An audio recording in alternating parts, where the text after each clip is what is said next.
Hello, Eternum, and welcome to KOTT News, Eternum's #1 source for news. And this is KOTT's ongoing coverage of the inaugural New World PvP League.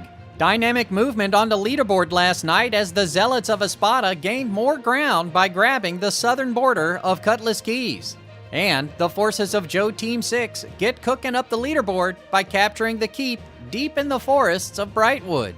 KOTT News were on the scene and spoke with company leadership about the team's turnaround. Congratulations on your victory here in Brightwood, able to get inside the fort with about 22 minutes left and then able to actually take it down. Not quite fast enough to get 5, but 4 you got. Some big points. You needed them going into this week. How do you feel about your victory? Feeling great, John. Honestly, I just can't be more prouder for my guys.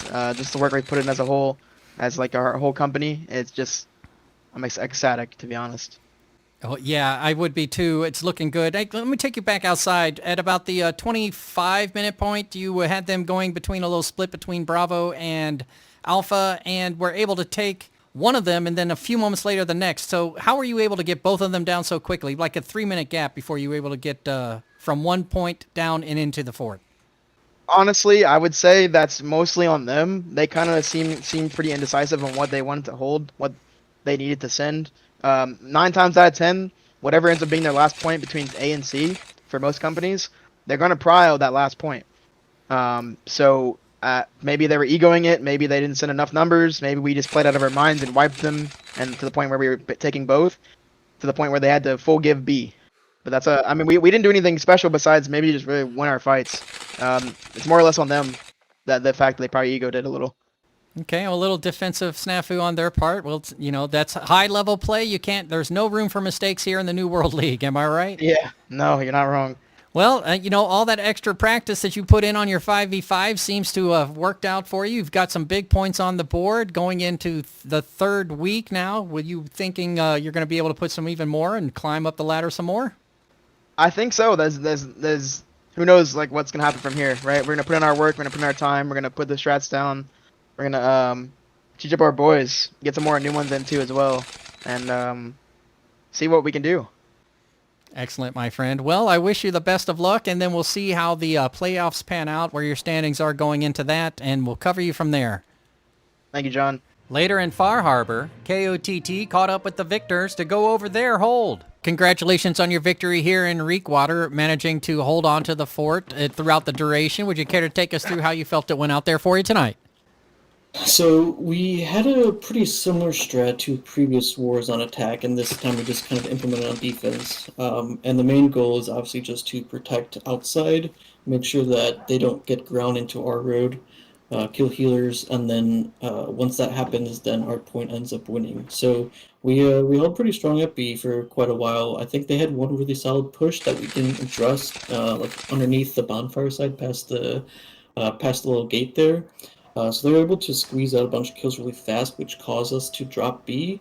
I think we dropped B maybe a little bit early there, but not a big deal. We were able to get set up on C early, so we held strong there. And then on C, it looked really good. We were able to force a lot of like respawn waves, just to insta-die their healers. We did a really good job forcing their healers just to die on the respawn wave, which allowed point team to pretty much always be winning. Again, similar to B, they had one respawn wave that they actually played really well. They played really disciplined. They forced everybody back, and then they addressed the our road situation. So they forced them to our road. They got a lot of kills really fast, similar to B, and then they just took the point. So both B and C, I think we played really well outside of fort for both teams. Props to them for not giving up on those first handful of minutes. And then obviously inside of fort, it was a really good fort fight. I think they did a good job at kind of holding off pushes until people made mistakes. I was one of those people that made mistakes twice, and I caught like 2 50-second respawns. But no, overall, it was a really good war from both sides, I think. Yeah, I would agree. It was a very disciplined fight. No mental fatigue out there as the timer was starting to tick down on the Charlie, I believe was the last objective outside. GAM still showing that they were up to the mental fortitude to take you into fort. You, on the other hand, as the defenders, did a great, excellent job there. They gave you maybe 3 distinctive pushes that I was able to count, and yes, they were at opportune times, but you were able to hold them off at a 50%, a 75%, and a 65%, and then no time on the clock remaining there at the end. But let me ask you, is there anybody out there who stood out in their performance tonight that you might want to give a shout-out to? I think that our bows did a really good job at coordinating targets. I play kill squad, so all I care about is killing healers, both inside and outside of fort. So when I call a healer, it took a couple minutes for us to kind of synchronize our calls, but once that happened, our bows did a really good job at just targeting everything that I was stunning. So I think bows did a great job tonight. Oh, well, earlier in the night, we had Joe Team 6 taking the fort away from Cookouts, and earlier in the week, we had Mexico take GAM's fort away from them. Do you see the Marauders making moves up their leaderboards? Are they intimidating you at all? Yeah, I think that Criminals was really underrated, and same with Joe Team 6 starting off the season here. I think that they're doing a really good job kind of easing into things. They're probably having some looks and a lot of reps in terms of watching VODs and seeing where they make mistakes. I think they have really good rotates. They cause a lot of points just to be dropped because they put a lot of pressure on side point, and obviously the defenders ease towards holding side point over B. So I think that's something that Yellow and Purple wants to take a look at for their defenses and how to make sure they can properly rotate so they don't have to sack B early. So that's probably the name of the game for the rest of the season going on. The nightcap over in rapid fashion. KOTT News caught up with Espada's sword and shield expert to discuss the battle.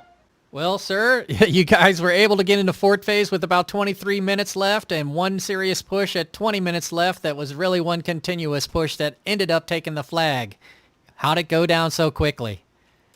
Outside of fort, we didn't know what was going on, right? Left and right point started ticking almost immediately. We didn't know what point they were given. Both points were ticking, and eventually they went over to stop A. It was just I don't really know what's going on in their end, but it looked like it was a big mix-up. All right. Well, with no mistakes on your... Wow, hello, citizen. No mistakes on your part to be had. Was there anybody who was able to stand out tonight, or was it over too soon? Yeah, they had 3 sword and shield slot of JChalant, and anybody knows anything about this game, one SNS, one good SNS can do the job of 3. One SNS can cover the whole point. You just need to find the right one. And those 3 that they had slotted, you should have saw it. You should have saw it. Any expectations or adjustments you think you're going to be need to make going into the 3rd week of the season? Starting to get to that time, starting to get to playoff season. Everybody really has to lock in and be prepared for what these wars bring. Wars are a mental game. New World is a mental game, and you always have to be locked in for these wars, always. With Week 2 under wraps and Week 3 fast upon us, the postseason positions are starting to take shape. Be sure to tune in this weekend for ongoing coverage and reactions from the participants as the New World League continues. Until then, this has been War Correspondent JChalant, KOTT News.